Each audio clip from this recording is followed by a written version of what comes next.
J'ai travaillé sur Bouygues Télécom Pro pour coordonner en fait le projet chez nous entre les différents graphistes qui sont intervenus sur le film afin que chacun puisse travailler ensemble et tout se passe bien.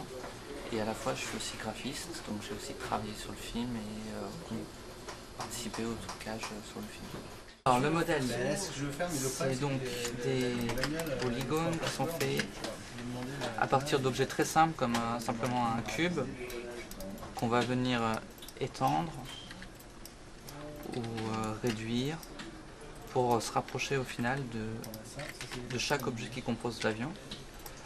On a des groupes pour pouvoir actionner les volets de direction de l'avion et de passer donc de l'objet statique à l'objet en mouvement qui va décoller dans le plan. Le train d'atterrissage qui va rentrer pendant le décollage ou ce genre de détails.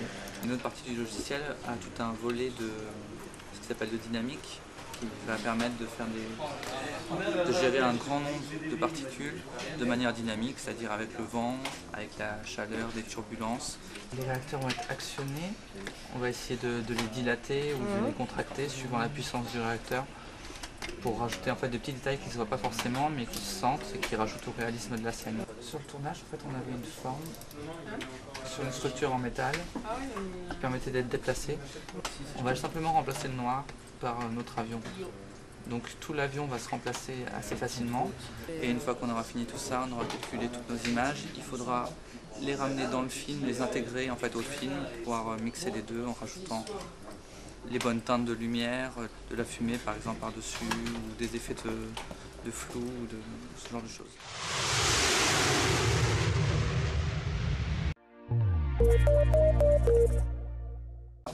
Les ramener dans le film, les intégrer en fait au film, pouvoir mixer les deux en rajoutant les bonnes teintes de lumière, de la fumée par exemple par-dessus, ou des effets de flou, ou de ce genre de choses.